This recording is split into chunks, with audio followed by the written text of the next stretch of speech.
Subtítulo: Independencia individual. Apreciado hermano A, mi mente está preocupada en cuanto a su caso.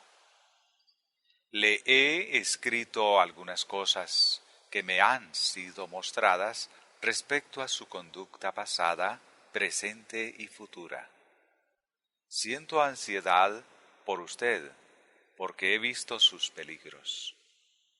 Su experiencia anterior en el espiritismo lo expone a tentaciones y conflictos severos. Una vez que la mente ha cedido al control directo del enemigo a través de ángeles malignos, esa persona debiera desconfiar grandemente de impresiones y sentimientos que la conduzcan a un camino independiente, lejos de la Iglesia de Cristo. El primer paso que tal persona dé, independientemente de la Iglesia, debiera ser considerado como un ardid del enemigo para engañar y destruir. Dios ha hecho a su Iglesia un canal de luz y mediante ella comunica sus propósitos y su voluntad. No da una experiencia independiente de la Iglesia. No da a un hombre un conocimiento de su voluntad para toda la Iglesia, mientras que la Iglesia, el cuerpo de Cristo, es dejada en tinieblas.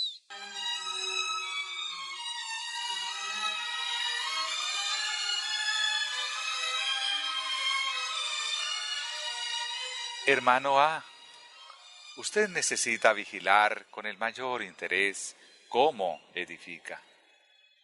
Viene una tormenta que probará su esperanza hasta lo sumo.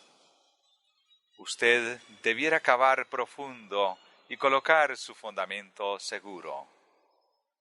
Cualquiera, pues, que me oye estas palabras y las hace, le compararé a un hombre prudente que edificó su casa sobre la roca. Descendió lluvia, y vinieron ríos, y soplaron vientos, y golpearon contra aquella casa. Y no cayó, porque estaba fundada sobre la roca. Mateo 5, 24 y 25. El constructor coloca firmemente una piedra sobre otra, hasta que la estructura se eleva, piedra sobre piedra. El constructor del Evangelio frecuentemente lleva adelante su trabajo en medio de lágrimas y pruebas, tormentas de persecución, oposición amarga y reproches injustos. Pero trabaja con profunda seriedad porque está construyendo para la eternidad. Tenga cuidado, hermano A, de que su fundamento sea roca sólida, de que usted está asegurado firmemente a ella, siendo Cristo esa roca.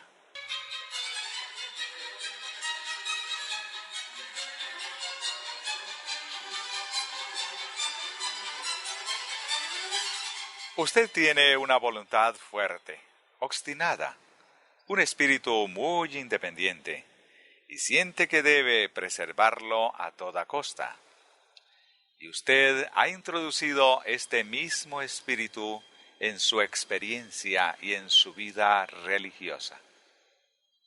No siempre ha estado en armonía con la obra de Dios como es llevada adelante por sus hermanos de América del Norte. No ha visto las cosas como ellos las ven, ni se ha identificado con su manera de proceder. Usted ha estado muy poco familiarizado con la tarea en sus distintos departamentos.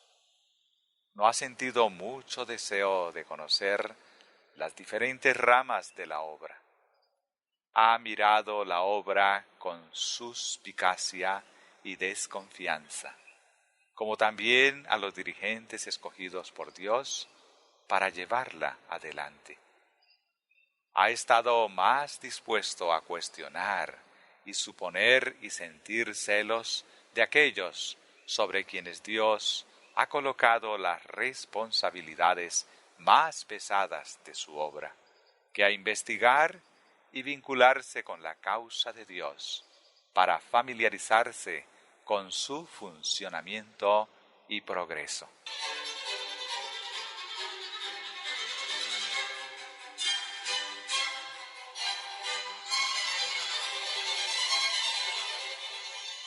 Dios vio que usted no estaba en condiciones de ser un pastor, un ministro de justicia para proclamar la verdad a otros, hasta que fuera un hombre completamente transformado. Permitió que usted pasase por verdaderas pruebas y sintiera privación y necesidad para que pudiera saber cómo ejercer compasión y apoyo, así como tierno amor hacia los infortunados y oprimidos, y por los que sufren necesidad y pasan por pruebas y aflicción.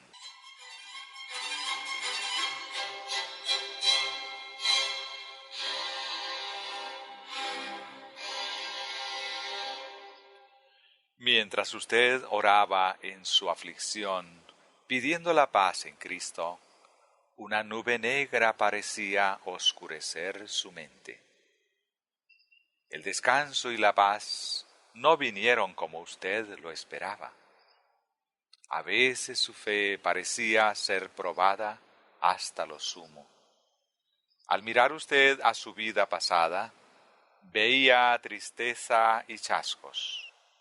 Al contemplar el futuro, todo era incertidumbre. La mano divina lo condujo maravillosamente para llevarlo a la cruz y enseñarle que Dios, ciertamente, es un galardonador de aquellos que lo buscan diligentemente. Las personas que piden correctamente recibirán. El que busca con fe encontrará. La experiencia ganada en el horno de prueba y aflicción vale más que todos los inconvenientes y la experiencia dolorosa que cuesta.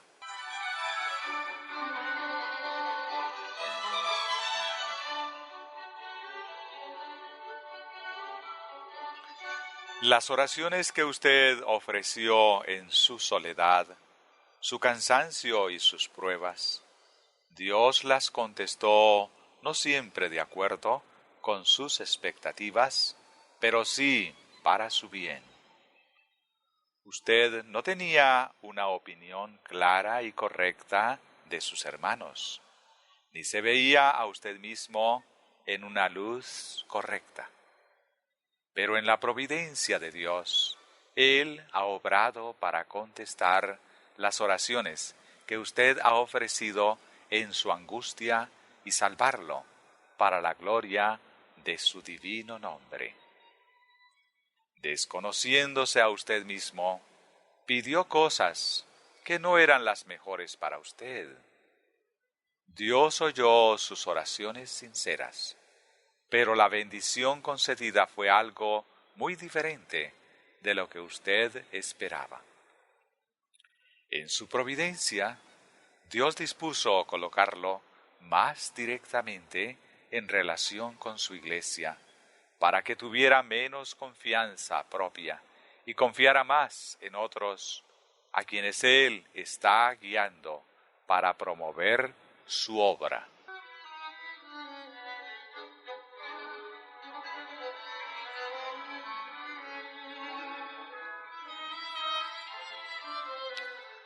Dios oye cada oración sincera. Lo colocó a usted en conexión con su obra para poder conducirlo más directamente a la luz. Y a menos que cierre sus ojos contra las evidencias y la luz, se convencerá de que si desconfía más de usted mismo y menos de sus hermanos, prosperará más en Dios. Es Dios quien lo ha conducido en medio de dificultades. Él tenía un propósito en esto, para que la tribulación pudiera obrar en usted paciencia, y la paciencia piedad, y la piedad esperanza. Permitió que le sobrevinieran pruebas, para que, mediante ellas, usted pudiera experimentar los apacibles frutos de justicia.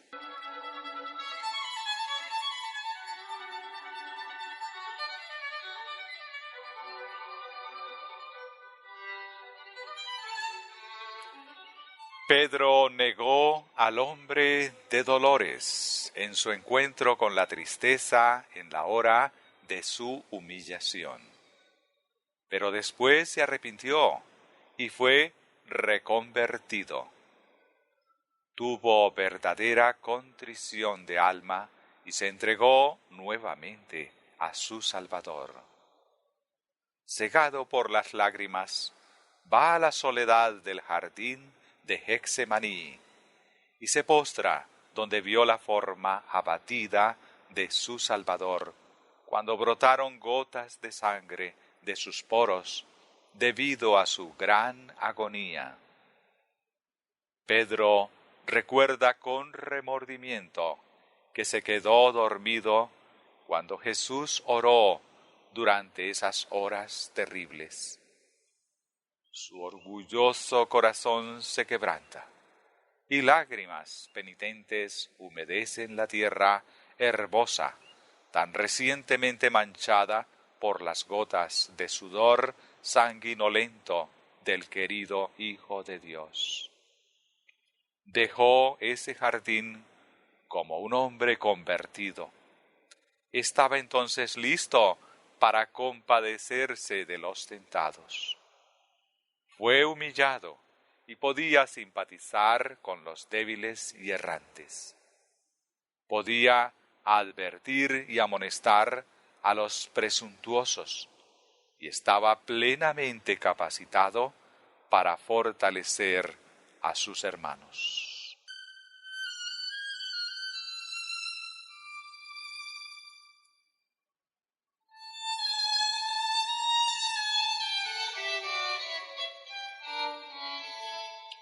Dios lo condujo a usted a través de la aflicción y las pruebas para que pudiera confiar más perfectamente en Él y apoyarse menos en su propio juicio.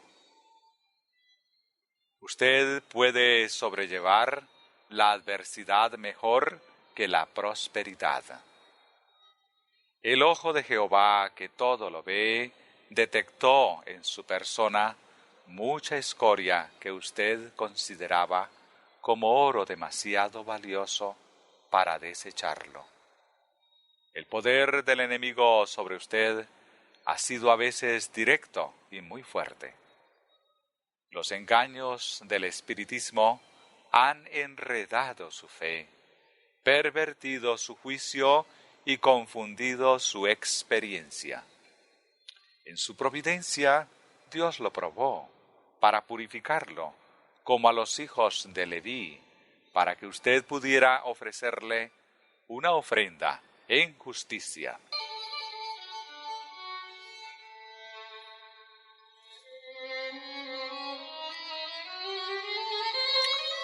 El yo está mezclado demasiado con todas sus labores.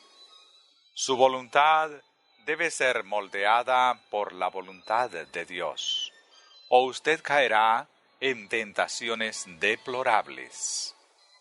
Vi que cuando usted trabaje confiando en Dios, pasando por alto el yo, obtendrá una fuerza de Él que le dará acceso a los corazones.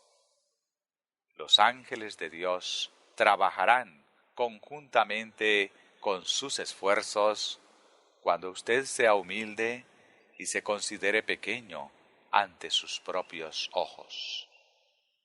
Pero cuando piense que sabe más que aquellos a quienes Dios ha estado dirigiendo por años y a quienes ha estado instruyendo en la verdad y capacitando para la extensión de su obra, se habrá vuelto jactancioso y caerá en tentaciones.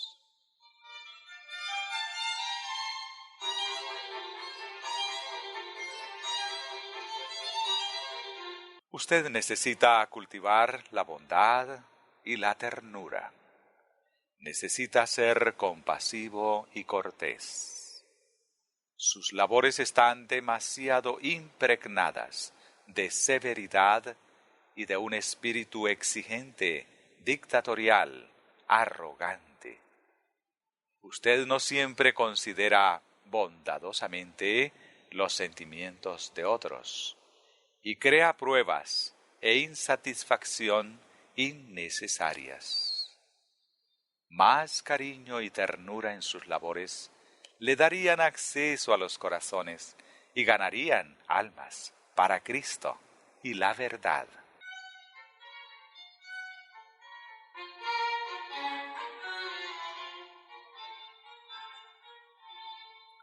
Usted está constantemente inclinado a la independencia individual. No comprende que la independencia es pobre cuando lo conduce a tener demasiada confianza propia y a actuar conforme a su propio juicio, antes que respetar el consejo y estimar altamente el juicio de sus hermanos, especialmente de aquellos que están en los cargos que Dios ha designado para la salvación de su pueblo. Dios ha investido a su iglesia con autoridad y poder especiales que nadie puede sentirse justificado para desatender y menospreciar, porque al hacerlo menosprecia la voz de Dios.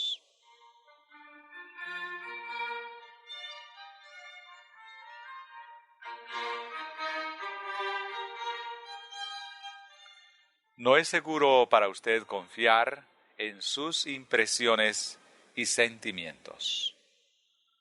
Usted ha tenido la desgracia de caer bajo el poder de ese engaño satánico, el espiritismo. Este manto de muerte lo ha cubierto, y su imaginación y nervios han estado bajo el control de los demonios. Y cuando confía en usted mismo y no se aferra con firme confianza en Dios, está en un peligro seguro. Usted puede bajar las barreras, y frecuentemente lo hace, e invita al enemigo a que entre, y él controla sus pensamientos y actos, mientras que usted realmente se engaña y se jacta de que tiene el favor de Dios.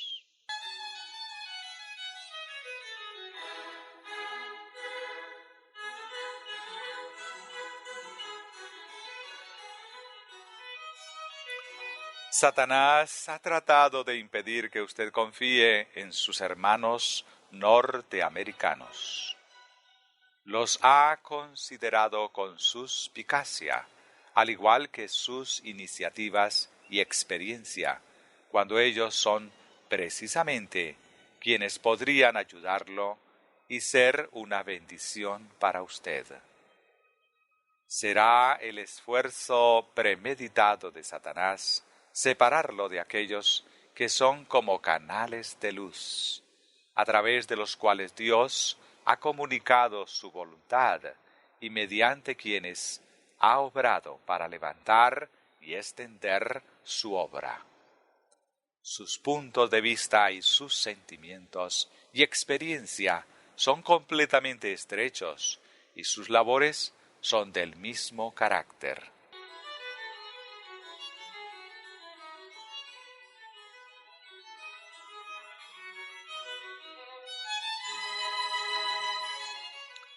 A fin de ser una bendición para su pueblo, usted necesita mejorar en muchas cosas. Debiera cultivar la cortesía y manifestar una tierna compasión por todo el mundo. Debiera tener la virtud máxima de Dios, el amor.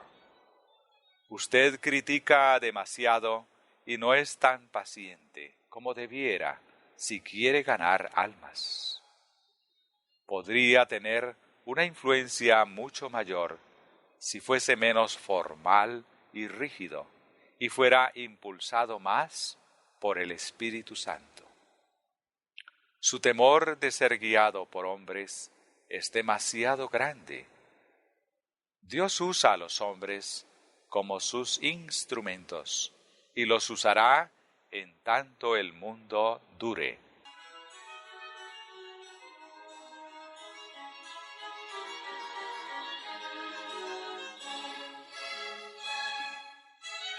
Los ángeles que cayeron estaban ansiosos de independizarse de Dios. Eran muy hermosos, muy gloriosos, pero dependían de Dios para su felicidad y para la luz y la inteligencia que disfrutaban. Cayeron de su elevada posición mediante la insubordinación. Cristo y su Iglesia son inseparables. Descuidar o despreciar a aquellos a quienes Dios ha designado como dirigentes y para llevar responsabilidades relacionadas con su obra y con el progreso y la difusión de la verdad, es rechazar los medios que Dios ha ordenado para la ayuda, el aliento y la fortaleza de su pueblo. Pasarlos por alto y pensar que la luz suya debe venir a través de ningún otro canal sino directamente de Dios, lo coloca a usted en una posición donde está expuesto al engaño y a ser destruido.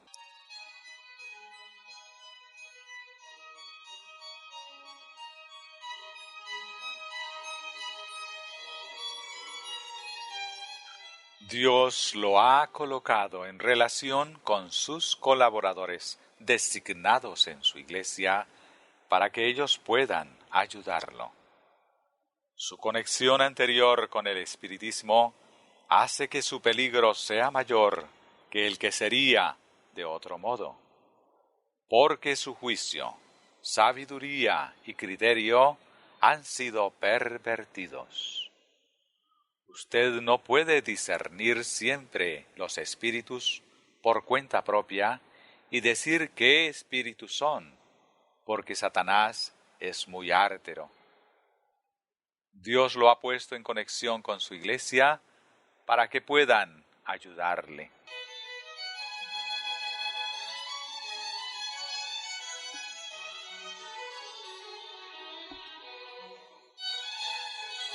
A veces usted es demasiado formal, frío y poco amigable.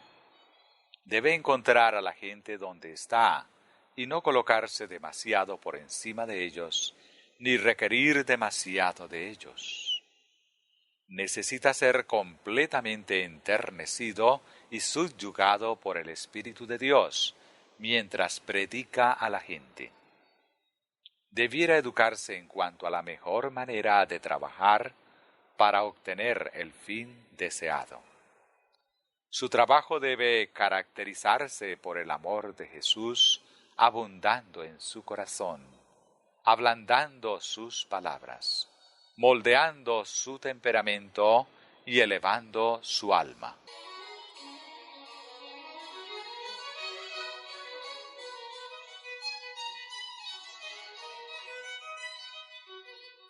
Usted frecuentemente habla demasiado largo cuando no tiene la influencia vivificadora del Espíritu del cielo. Cansa a los que lo oyen. Muchos al predicar cometen el error de no terminar mientras se mantiene el interés. Siguen perorando hasta que muere el interés que se había levantado en las mentes de los oyentes y la gente realmente se cansa con palabras que no tienen peso ni interés especial. Pare antes de llegar a ese punto. Deténgase cuando no tiene nada de importancia especial para decir. No siga con palabras aburridas que solo excitan el prejuicio y no ablandan el corazón. Usted necesita estar unido a Cristo hasta el punto de que sus palabras derritan el corazón y lleguen ardientes hasta el alma. Meras palabras tediosas son insuficientes para este tiempo. Los argumentos son buenos, pero puede haber demasiados argumentos y muy poco del Espíritu y la vida de Dios.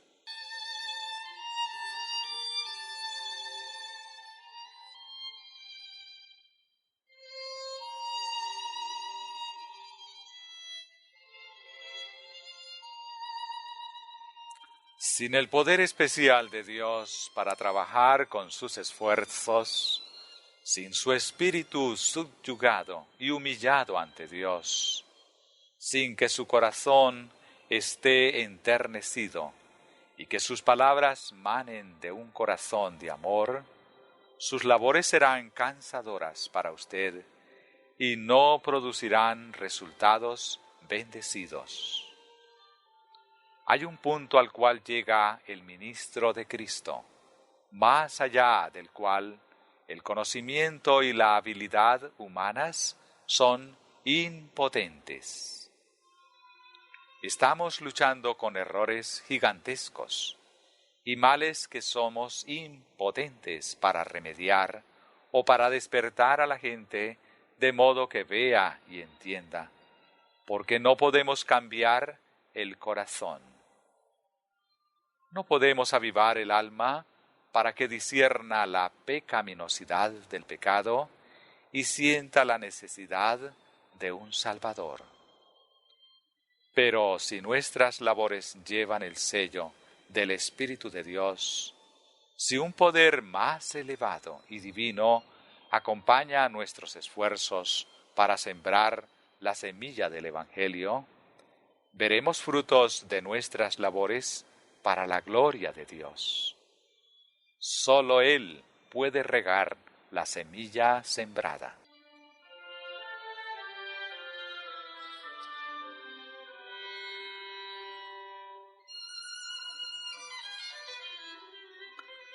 Así sucede con usted, hermano A. No debe apresurarse demasiado y esperar demasiado de mentes oscurecidas. Debe albergar la humilde esperanza de que Dios impartirá bondadosamente la influencia misteriosa, vivificadora de su espíritu, solo mediante la cual sus labores no serán en vano en el Señor. Necesita aferrarse a Dios mediante una fe viviente, comprendiendo a cada momento sus peligros y su debilidad, y buscando constantemente esa fuerza y poder que sólo Dios puede dar. Por más que se esfuerce lo mejor que pueda, por usted mismo no puede hacer nada.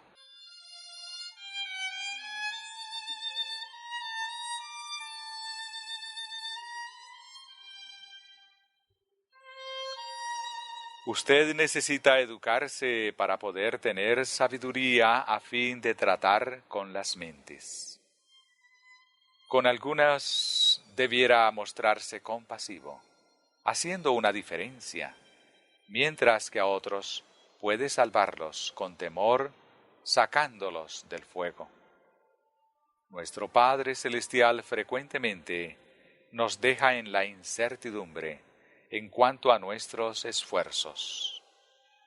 Debemos sembrar junto a todas las aguas, no sabiendo qué prosperará, si esto o aquello. Podemos estimular nuestra fe y energía en base a la fuente de nuestra fuerza y apoyarnos en Él con plena y completa independencia.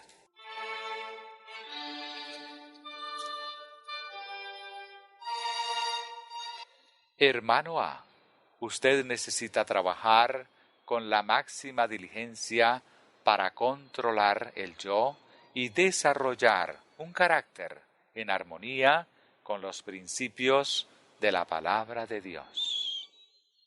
Necesita educarse y prepararse a fin de llegar a ser un pastor de éxito. Necesita cultivar un temperamento bueno, amable, alegre, animado, generoso, compasivo, cortés, con rasgos compasivos de carácter. Debiera vencer un espíritu malhumorado, intolerante, estrecho, criticón, arrogante. Si está vinculado a la obra de Dios, necesita batallar vigorosamente contra el yo y formar su carácter tras el modelo divino.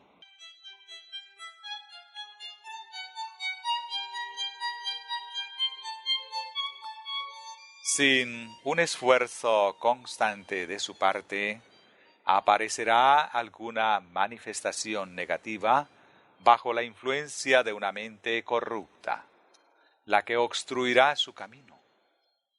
Ante este obstáculo usted se sentirá inclinado a acusar a algo que no es la verdadera causa. Usted necesita autodisciplina. Nuestra piedad no debiera ser agria, fría y adusta, sino amante y dócil. Un espíritu censurador pondrá barreras en su camino y cerrará los corazones contra usted. Si no depende humildemente de Dios, frecuentemente cerrará su propio camino con obstáculos y causará lo mismo en la senda de otros.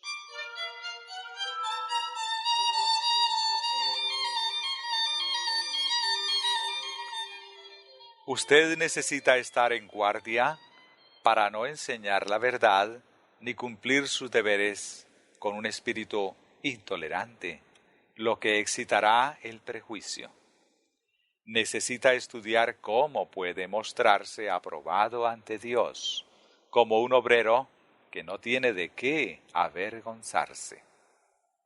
Pregúntese cuál es su disposición natural, qué carácter ha desarrollado.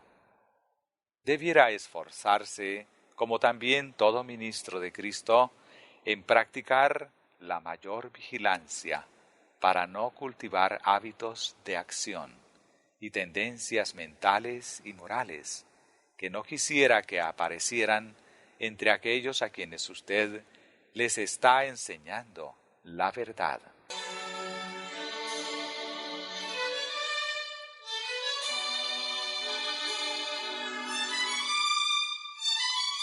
Se les ordena a los ministros de Cristo que sean ejemplos del rebaño de Dios.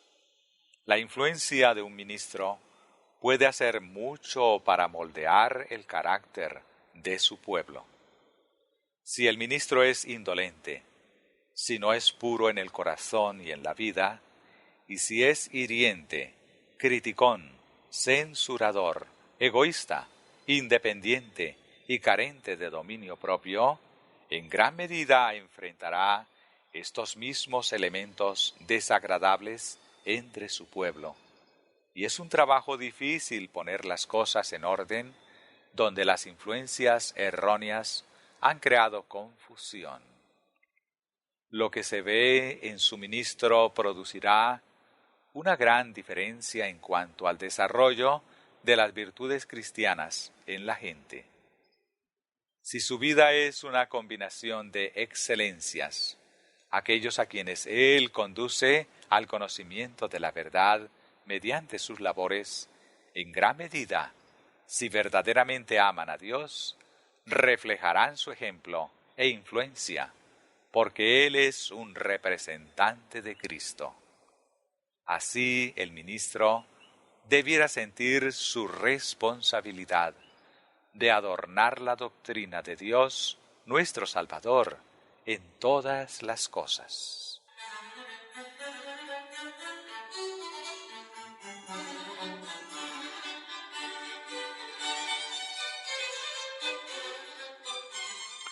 Los mayores esfuerzos del ministro evangélico debieran ser para dedicar todos sus talentos a la obra de salvar almas. Entonces tendrá éxito. Todo aquel que nombra el nombre de Cristo necesita ejercer una disciplina sabia y vigilante. Pero esto es esencial en un sentido mucho más elevado para el ministro evangélico, que es un representante de Cristo.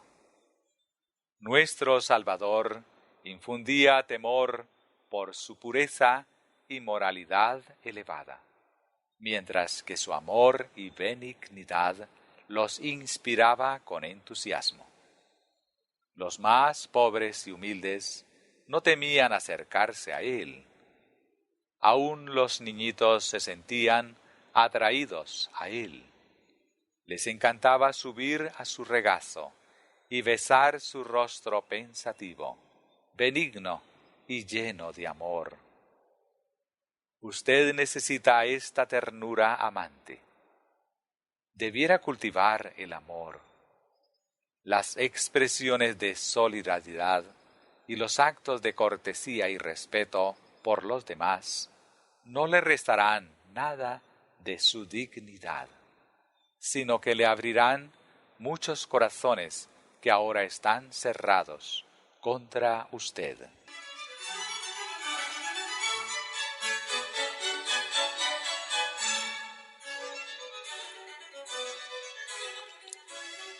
Cristo fue precisamente lo que cada ministro debiera tratar de ser.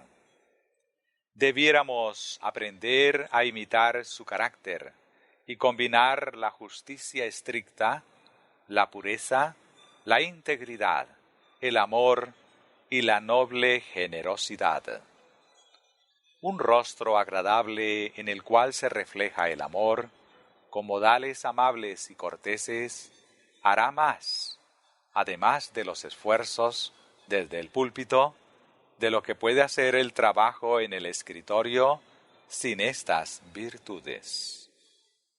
Conviene que cultivemos una deferencia hacia el juicio de otras personas cuando, en mayor o en menor medida, dependemos absolutamente de ellas.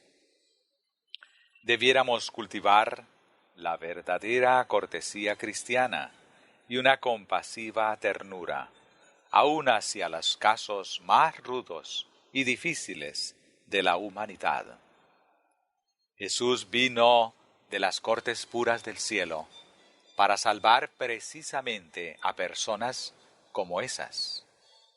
Usted cierra su corazón demasiado pronto a muchos que aparentemente no tienen interés en el mensaje que usted lleva, pero que todavía son súbditos de la gracia y preciosos a la vista del Señor. El que gana almas es sabio. Proverbios 11:30. Pablo se hizo todas las cosas a todos los hombres, si por algún medio podía salvar a alguno. Usted debe adoptar una posición similar. Debe renunciar a su independencia. A usted le falta humildad en su manera de pensar. Necesita la influencia suavizadora de la gracia de Dios sobre su corazón, para no irritarse, sino suavizar su camino a los corazones de los hombres, aunque esos corazones puedan estar afectados por el prejuicio.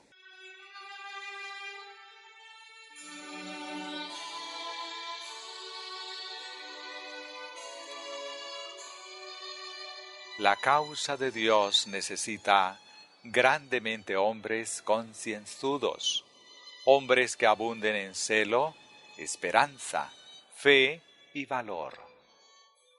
No son los hombres obstinados los que pueden enfrentar las demandas para este tiempo, sino los hombres sinceros, responsables. Tenemos demasiados ministros susceptibles que son débiles en su experiencia. deficientes en las virtudes cristianas, que carecen de consagración y se desaniman fácilmente, que procuran intensamente gratificar su propia voluntad y son perseverantes en sus esfuerzos para cumplir sus propios propósitos egoístas. Tales hombres no satisfarán las demandas para este tiempo. En estos últimos días necesitamos hombres que estén siempre alertas. Se necesitan soldados de la cruz que sean sinceros en su amor por la verdad y que estén dispuestos a trabajar sacrificadamente si así pueden promover la causa de Dios y salvar almas preciosas. Se necesitan hombres en este trabajo que no murmurarán ni se quejarán ante las dificultades o pruebas, sabiendo que esto es parte del legado que Jesús les ha dejado. Debieran estar dispuestos a salir del campamento y sufrir oprobios y llevar cargas como buenos soldados de Cristo. Llevarán la cruz de Cristo sin quejas, sin murmuraciones ni mal humor, y serán pacientes en la tribulación.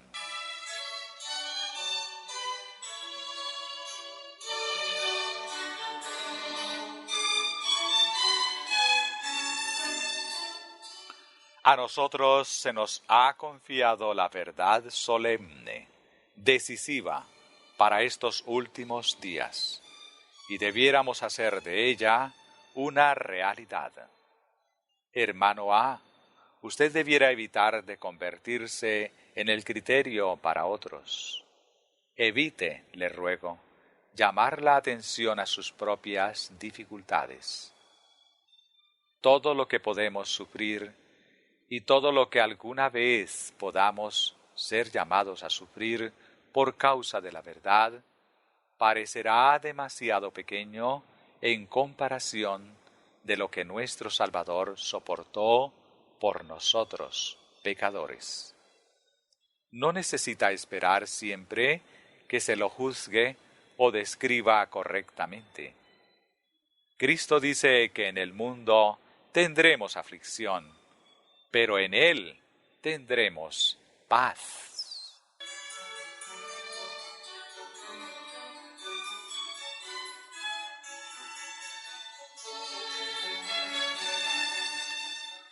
Usted ha cultivado un espíritu combativo.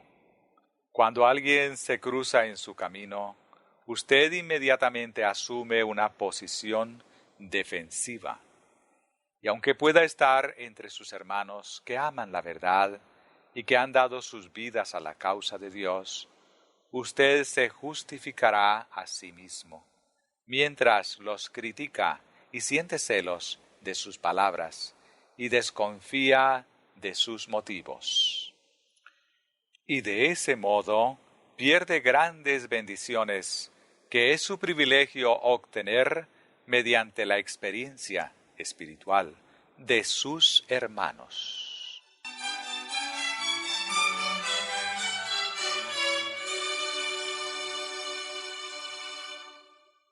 Subtítulo: Evitar las discusiones.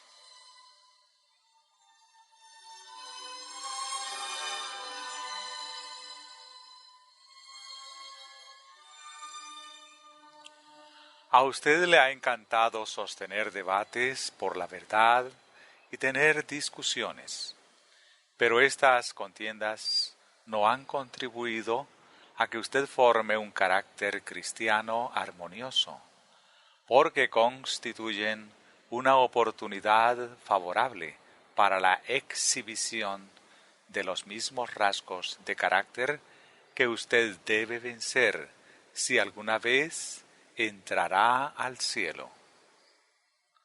No siempre pueden evitarse las discusiones. En algunos casos, las circunstancias son tales que debe elegirse de los dos males el menor, que es la discusión. pero debieran evitarse toda vez que se pueda, porque el resultado raramente honra a Dios.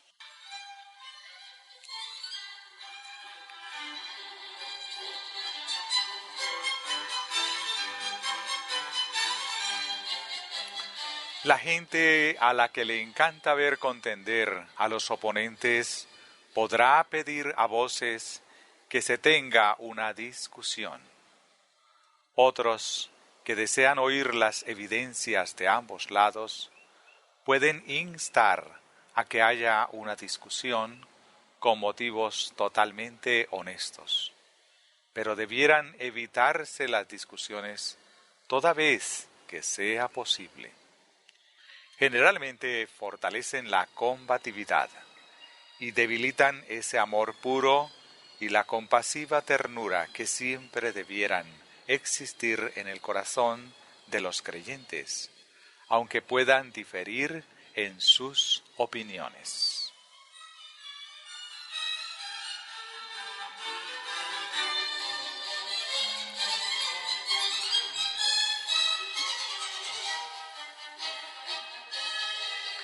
En esta época del mundo, las discusiones no son verdaderas evidencias del deseo sincero de parte de la gente de investigar la verdad.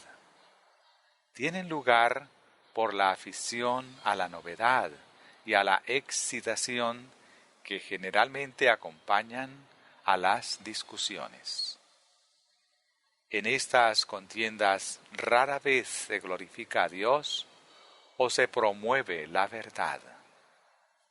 La verdad es demasiado solemne, demasiado trascendental en sus resultados, como para empequeñecerla, ya sea que se la reciba o se la rechace. Discutir sobre la verdad para mostrar a los oponentes la habilidad de los contendientes es siempre un pobre plan de acción, porque hace muy poco para promover la verdad.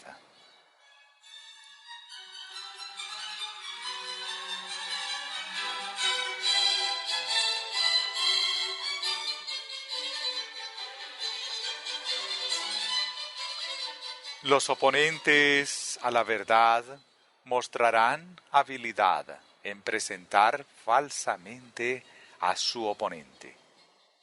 Convertirán en objeto de ridículo las verdades más solemnes y sagradas. Generalmente se burlarán y ridiculizarán la verdad preciosa y sagrada y la colocarán en una luz tan falsa ante la gente que las mentes oscurecidas por el error y contaminadas por el pecado no discernirán los motivos y propósitos de estos hombres intrigantes, que de ese modo encubren y falsifican la verdad preciosa e importante. Debido a los hombres que se ocupan en ellas, no hay sino pocas discusiones que es posible conducir en base a principios rectos. Ambas partes dan golpes hirientes demasiado frecuentemente. Se hacen comentarios despreciativos acerca de otras personas y con frecuencia ambos contendientes descienden al sarcasmo y las agudezas. Se pierde el amor por las almas en el deseo mayor de alcanzar la supremacía.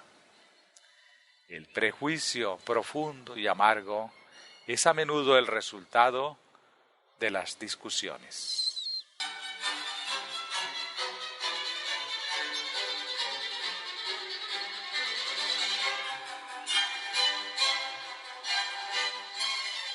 He contemplado a los ángeles embargados de tristeza cuando las más preciosas joyas de verdad han sido colocadas ante hombres completamente incapaces de apreciar las evidencias en favor de la verdad. Todo su ser estaba en guerra contra los principios de verdad. Su naturaleza estaba en enemistad con ella. Su propósito al discutir no era que ellos mismos pudieran captar las evidencias de la verdad o que la gente pudiera tener una comprensión clara de nuestra verdadera posición, sino que pudieran confundir la comprensión de los oyentes, colocando la verdad en una luz pervertida ante la gente. Hay hombres que se han educado como combatientes. Su política es caracterizar falsamente a un oponente y encubrir los argumentos claros con sofismas deshonestos. Han dedicado las facultades que Dios les ha dado a este trabajo deshonesto, porque en sus corazones no hay nada en armonía con los principios puros de verdad. Cogen cualquier argumento del que puedan valerse, con el cual denigrar a los abogados de la verdad, cuando ellos mismos no creen las cosas con las que arguyen contra sus oponentes. Se afirman en su posición escogida, sin tener en cuenta la justicia y la verdad. No consideran que ante ellos está el juicio y que luego de su triunfo mal habido, con todos sus resultados desastrosos, aparecerá todo en su verdadero carácter. El error, con todas sus tácticas engañosas, con todos sus serpenteos y giros y vueltas para cambiar la verdad en mentira, aparecerá entonces en toda su deformidad. Ninguna victoria permanecerá en el día de Dios, excepto aquella que la verdad pura, elevada, sagrada, ganará para la gloria de Dios.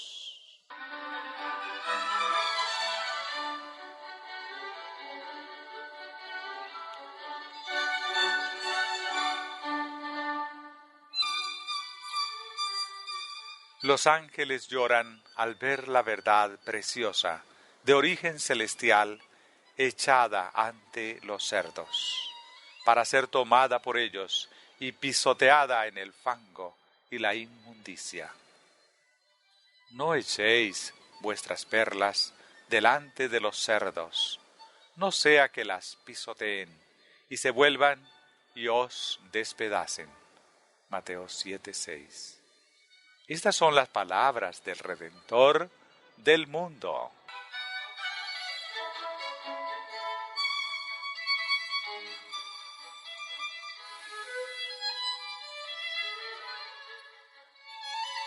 Los ministros de Dios no debieran considerar como un gran privilegio la oportunidad de participar en una discusión. No deben llevarse al frente todos los puntos de nuestra fe y ser presentados ante multitudes llenas de prejuicio. Jesús habló en parábolas ante los fariseos y saduceos, ocultando la claridad de la verdad bajo símbolos y figuras, porque ellos usarían incorrectamente las verdades que Él les presentaba. Pero a sus discípulos les hablaba claramente.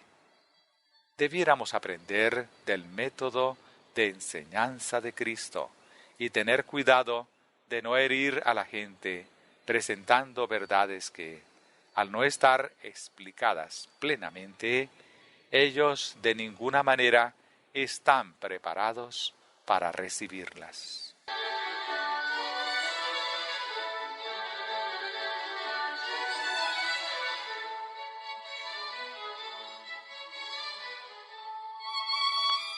Debieran exponerse primero las verdades que sustentamos en común y obtenerse la confianza de los oyentes.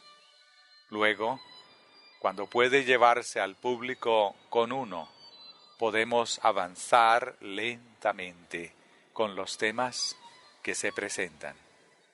Se necesita gran sabiduría para presentar de la manera más cautelosa una verdad impopular ante un público con prejuicios, de modo que pueda ganarse acceso a sus corazones.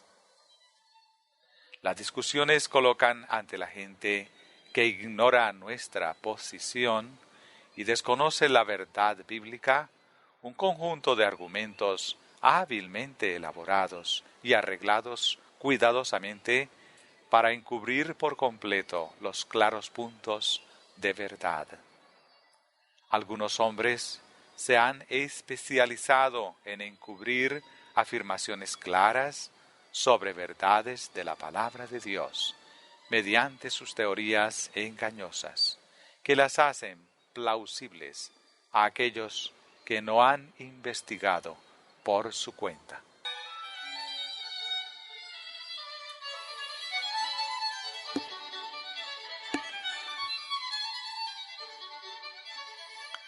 Estos agentes de Satanás son difíciles de enfrentar y cuesta tener paciencia con ellos. Pero cada miembro de Cristo debiera cultivar calma, paciencia y dominio propio. Los que combaten la verdad se han educado para la batalla intelectual. Están preparados para presentar los sofismas y las aseveraciones superficiales como la palabra de Dios. Confunden a las mentes ingenuas y oscurecen la verdad, mientras presentan a la gente fábulas agradables en lugar de la pura verdad bíblica.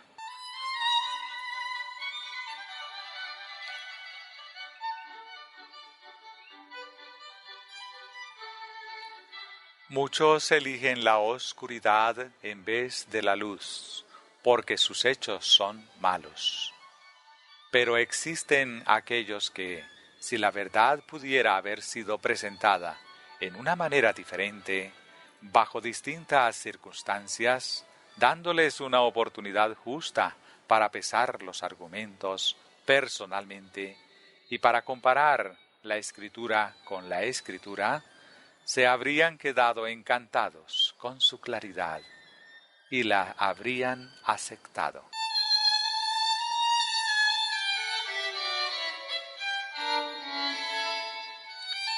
Nuestros ministros han sido muy indiscretos al publicar al mundo los sofismas árteros del error, provistos por hombres intrigantes para encubrir la verdad solemne y sagrada de Jehová y hacerla de ningún efecto.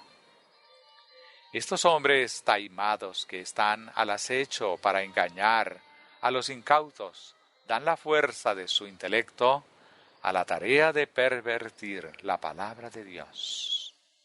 Los inexpertos e ingenuos son engañados para su ruina. Ha sido un gran error publicar todos los argumentos con los que los oponentes batallan contra la verdad de Dios, porque al hacerlo se les provee a mentes de todo tipo argumentos en los cuales muchos de ellos nunca habían pensado. Muchos deben rendir cuentas por este liderazgo imprudente.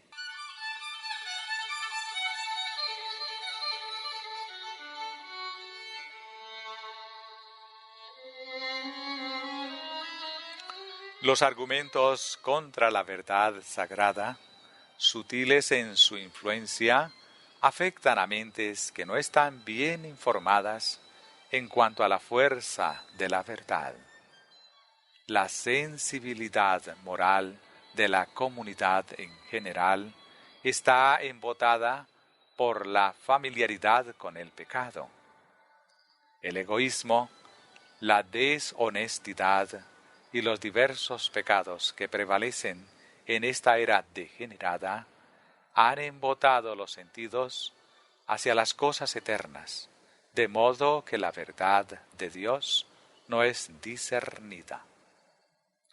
Al dar publicidad a los argumentos erróneos de nuestros oponentes, La verdad y el error se colocan en un mismo nivel en sus mentes, cuando, si pudieran tener la verdad ante ellos, en su claridad, por suficiente tiempo, como para ver y comprender su carácter sagrado y su importancia, se convencerían de los fuertes argumentos en su favor, y entonces estarían preparados para enfrentar los argumentos propugnados por los opositores.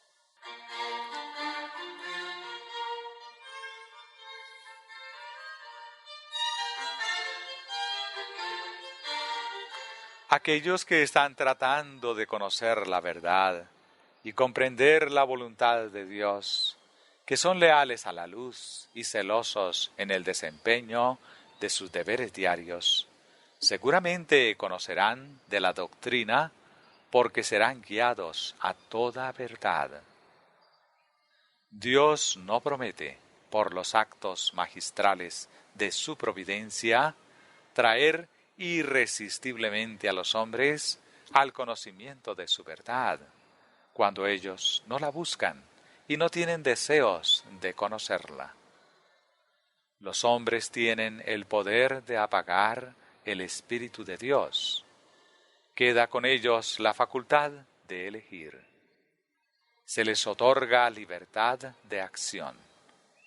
Pueden ser obedientes mediante el nombre y la gracia de nuestro Redentor, o pueden ser desobedientes y hacerse cargo de las consecuencias. El hombre es responsable de recibir o rechazar la verdad sagrada y eterna. El Espíritu de Dios está continuamente convenciendo y las almas se están decidiendo a favor o en contra de la verdad. La conducta, las palabras, las acciones del ministro de Cristo pueden inclinar a un alma en favor de la verdad o en contra de ella. Cuán importante es que cada acto de la vida sea de tal naturaleza que uno no necesite arrepentirse de él. Esto es especialmente importante entre los embajadores del Salvador, que actúan en el lugar de Cristo.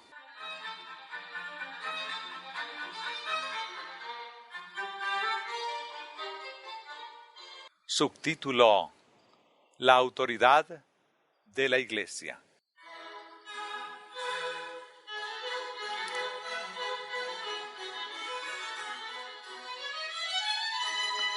El Redentor del mundo invistió a su Iglesia con gran poder. Presenta las reglas que deben aplicarse a los casos en que se juzga a los miembros. Después de dar indicaciones explícitas en cuanto a la conducta que se ha de seguir, dice: De cierto os digo, que todo lo que atéis en la tierra será atado en el cielo, y todo lo que desatéis en la tierra será desatado en el cielo. Mateo 18:18. De manera que aún la autoridad celestial ratifica la disciplina de la Iglesia con respecto a sus miembros, cuando se ha seguido la regla bíblica.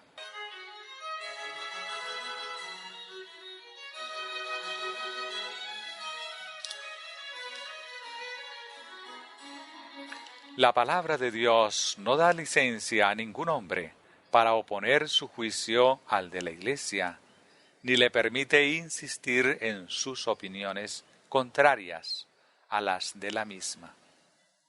Si no hubiera disciplina ni gobierno de la Iglesia, ésta se reduciría a fragmentos. No podría mantenerse unida como un cuerpo. Siempre hubo seres humanos de espíritu independiente, que aseveraron que estaban en lo correcto, que Dios los había instruido, impresionado y conducido en forma especial.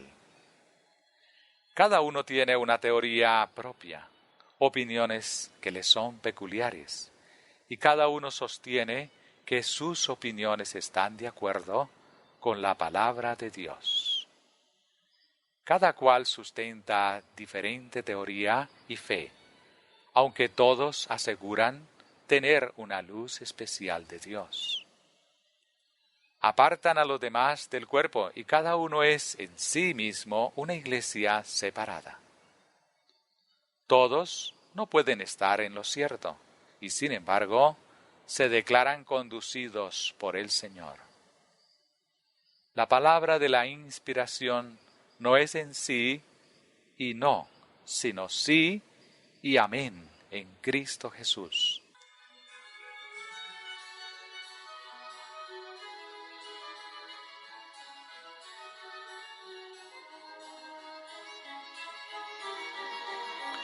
Después de impartir sus instrucciones, nuestro Salvador promete que si 2 o 3 se unen para pedir algo a Dios, eso les será concedido. Cristo demuestra con esto que debe haber unión con los demás, aun para desear un objeto determinado. Se da gran importancia a la oración unánime, a la unión de propósito. Dios oye las oraciones de las personas, pero en esta ocasión Jesús daba lecciones sumamente importantes que se relacionaban en especial con su iglesia recién organizada en la tierra. Debe haber acuerdo en las cosas que se desean y por las cuales se ora. No debía tratarse simplemente de los pensamientos y la actividad de una mente expuesta a engaño. La petición debía reflejar el deseo ferviente de varias mentes concentradas en el mismo punto.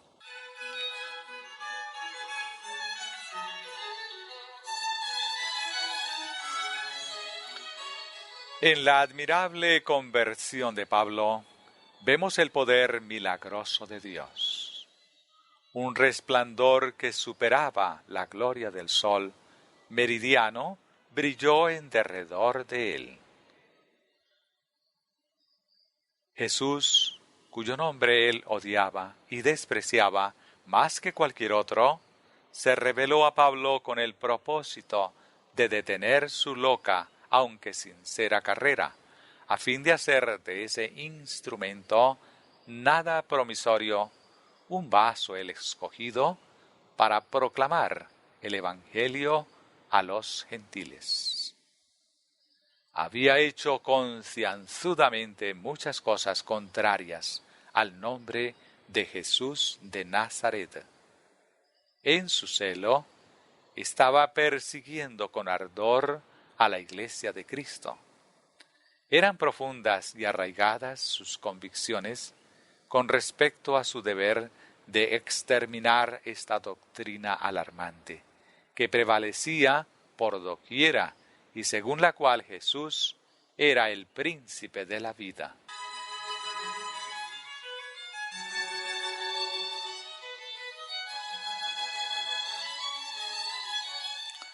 Pablo creía de veras que la fe en Jesús anulaba la ley de Dios.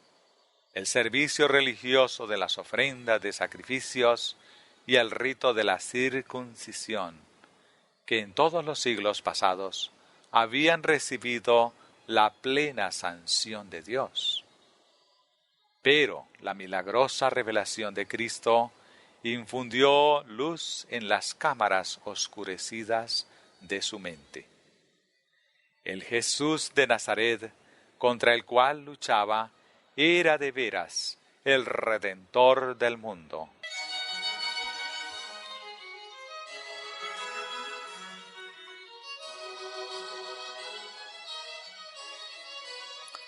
Pablo se da cuenta de su celo erróneo y exclama: Señor, ¿qué quieres que yo haga?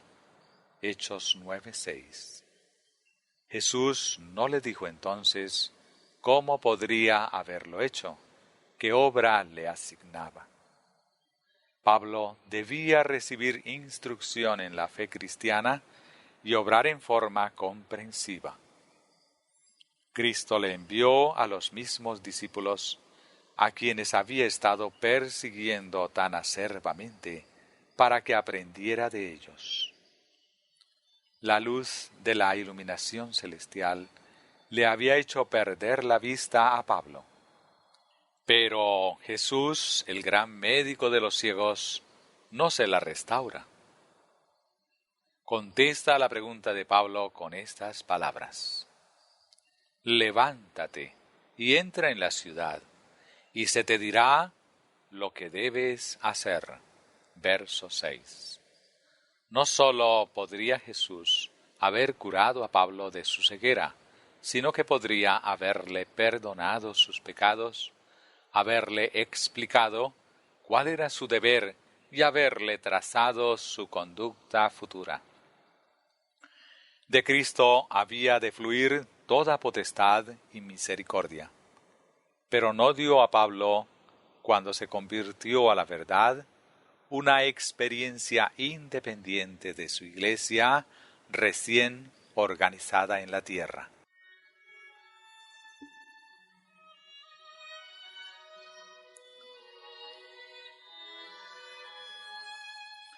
La luz admirable dada a Pablo en esta ocasión le asombró y confundió. Estaba completamente subyugado. Esa parte de la obra no podía hacerla algún hombre a favor de Pablo. Pero quedaba todavía una obra que cumplir que los siervos de Cristo podían hacer. Jesús le indica a Pablo que recurra a sus agentes de la Iglesia para conocer mejor su deber. Así, autoriza y sanciona su Iglesia organizada. Cristo había hecho la obra de la revelación y convicción, y ahora Pablo estaba en condición de aprender de aquellos a quienes Dios había ordenado que enseñaran la verdad. Cristo envió a Pablo a sus siervos escogidos, y en esta forma le puso en relación con su iglesia.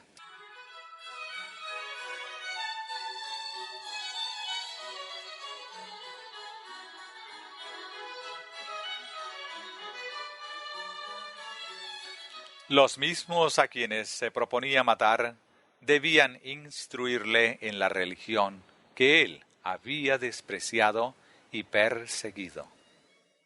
Pasó 3 días ciegos y sin comer, dirigiéndose hacia los hombres a quienes, en su celo, se proponía destruir. Allí colocó Jesús a Pablo en relación con sus representantes en la tierra. El Señor dio a Ananías una visión para que fuera a cierta casa de Damasco y preguntara por Saulo de Tarso, porque he aquí él ora. Hechos 9:11.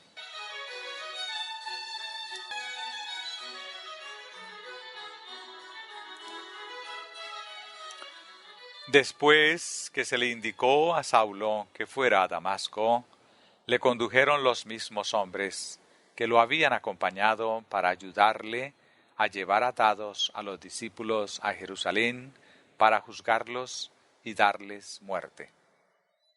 Saulo posó en la casa de un tal Judas en Damasco, dedicando el tiempo al ayuno y la oración. Allí se probó la fe de Saulo. 3 días estuvo en tinieblas mentales con respecto a lo que se requería de él, y otros tantos estuvo ciego. Se le había dicho que fuera a Damasco, porque allí se le diría lo que debía hacer. Estaba en la incertidumbre y clamaba fervorosamente a Dios. Un ángel fue enviado a hablar con Ananías para indicarle que fuera a cierta casa, donde Saulo estaba orando para recibir instrucción con respecto a lo que debía hacer. Había desaparecido el orgullo de Saulo. Poco antes manifestaba confianza en sí mismo, pues creía que estaba empeñado en una obra por la cual recibiría recompensa. Pero ahora todo había cambiado. Estaba postrado y humillado hasta el polvo en arrepentimiento y vergüenza, y sus súplicas de perdón eran fervientes. Dijo el Señor por medio del ángel a Ananías: He aquí, él ora. El ángel le hizo saber al siervo de Dios que le había mostrado a Saulo en visión un hombre llamado Ananías, que entraba y ponía su mano sobre él para que pudiera recobrar la vista.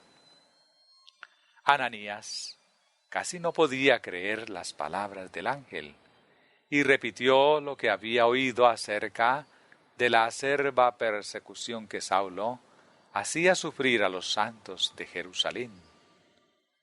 Pero la orden que se le dio a Ananías era imperativa: Ve, porque instrumento escogido me es este, para llevar mi nombre en presencia de los gentiles, y de reyes, y de los hijos de Israel. Verso 15.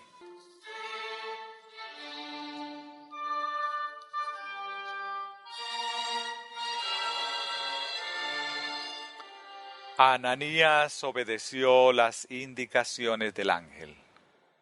Puso sus manos sobre el hombre, que hacía tan poco se movía, impulsado por un espíritu de odio profundísimo, y que respiraba amenazas contra todos los que creían en el nombre de Cristo.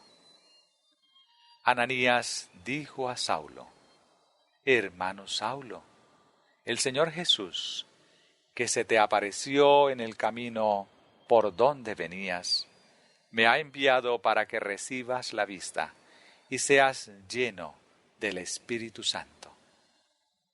Y al momento le cayeron de los ojos como escamas, y recibió al instante la vista, y levantándose fue bautizado. Versos 17 y 18.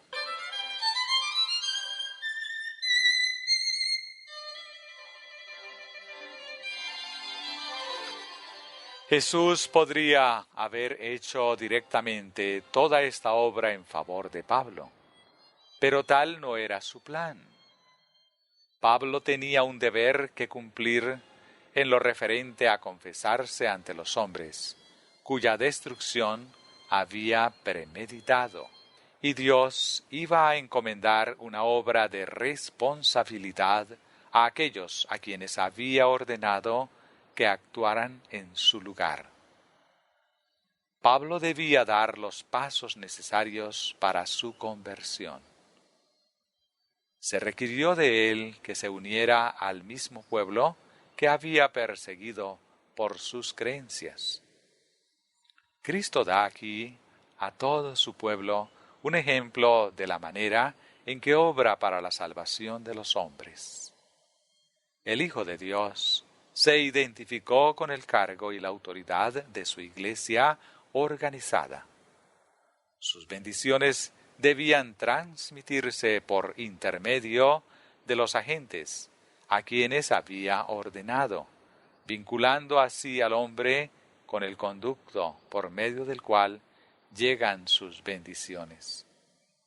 El hecho de que Pablo fuera estrictamente escrupuloso en su persecución de los santos no le exime de culpa cuando el Espíritu Santo le revela la crueldad de su obra. Debe aprender de los discípulos.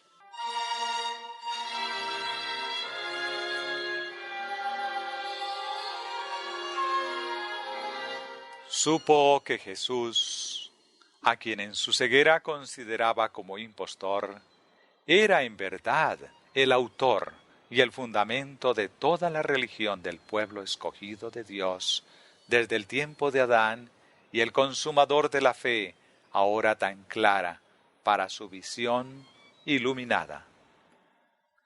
Vio a Cristo como el que vindicaba la verdad, el que cumplía todas las profecías. Había considerado a Cristo como quien anulaba la ley de Dios. Pero cuando el dedo de Dios tocó su visión espiritual, supo por los discípulos que Cristo era el originador y fundamento de todo el sistema judío de sacrificios, y que en la muerte de Cristo la sombra se había encontrado con la realidad, y que Cristo había venido al mundo con el expreso propósito de vindicar la ley de su Padre.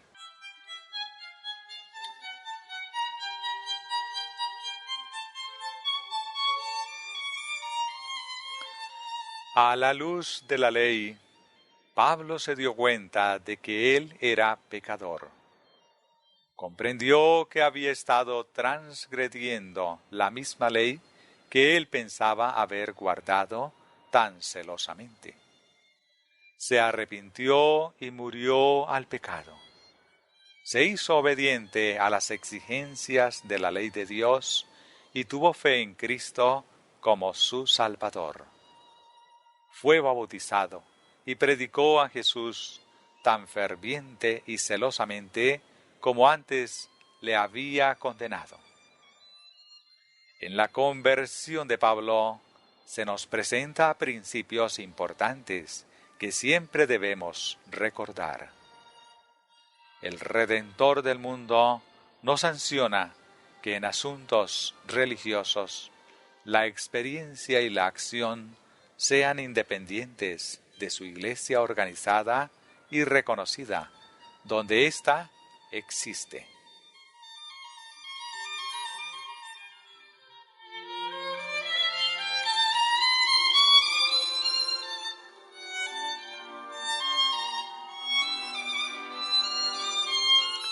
Muchos tienen la idea de que solo son responsables ante Cristo por su luz y experiencia, independientemente de sus seguidores reconocidos en el mundo. Pero esto Jesús lo condena en sus enseñanzas, en los ejemplos y en los hechos que dejó para nuestra instrucción. Allí estaba Pablo, un hombre a quien Dios iba a preparar para una obra muy importante, a saber, la de ser vaso escogido para Él, llevado directamente a la presencia de Cristo. Sin embargo, no le enseñó las lecciones de verdad. Lo detuvo en su carrera y lo convenció, y cuando él preguntó, ¿qué quiere que haga?, el Salvador no se lo dijo directamente, sino que lo puso en relación con su iglesia. Sus miembros le habían de decir lo que debía hacer. Jesús es el amigo del pecador. Su corazón está siempre abierto. Siempre se conmueve por la desgracia humana. Él tiene toda potestad, tanto en el cielo como en la tierra, pero respeta los medios que instituyó para iluminar y salvar a los hombres. Ordenó a Saulo que fuera a la iglesia, reconociendo así el poder con que la invistió como conducto de luz para el mundo. Ella es el cuerpo organizado de Cristo en la tierra, y es necesario respetar sus ordenanzas. En el caso de Saulo, Ananías representa a Cristo. También representa a los ministros de Cristo en la tierra, que han sido designados para actuar en lugar de Cristo.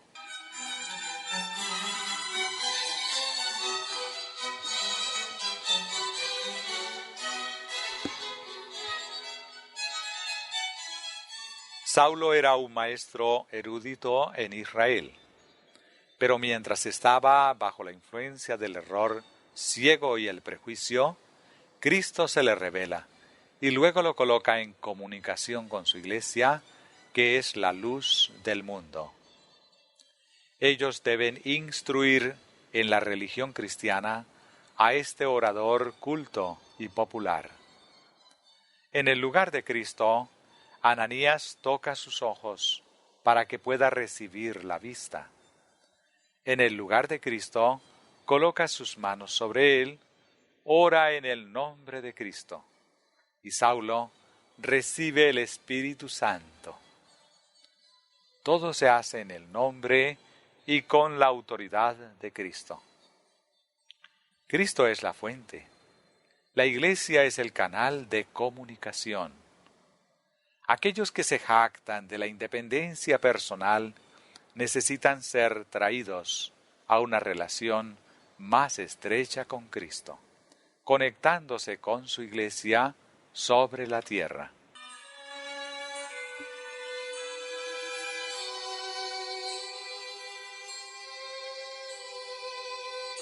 Hermano A, Dios lo ama y desea salvarlo y hacer que adopte buenos hábitos de trabajo. Si usted es humilde y dócil y es moldeado por su espíritu, Él será su fuerza, su justicia y su recompensa sumamente grande. Usted puede realizar mucho para sus hermanos si se oculta en Dios y permite que el Espíritu Santo suavice su espíritu. Usted tiene que enfrentar a un grupo difícil de personas. Están llenos de prejuicio amargo, pero no más de lo que estaba Saulo. Dios puede obrar poderosamente por sus hermanos si usted no se interpone en el camino ni pone impedimentos en su propio sendero. Permita que el calor del amor, la compasión y la ternura moren en su corazón mientras trabaja. Usted puede derribar las paredes férreas del prejuicio si solo se aferra a Cristo y está dispuesto a ser aconsejado por sus hermanos de más experiencia.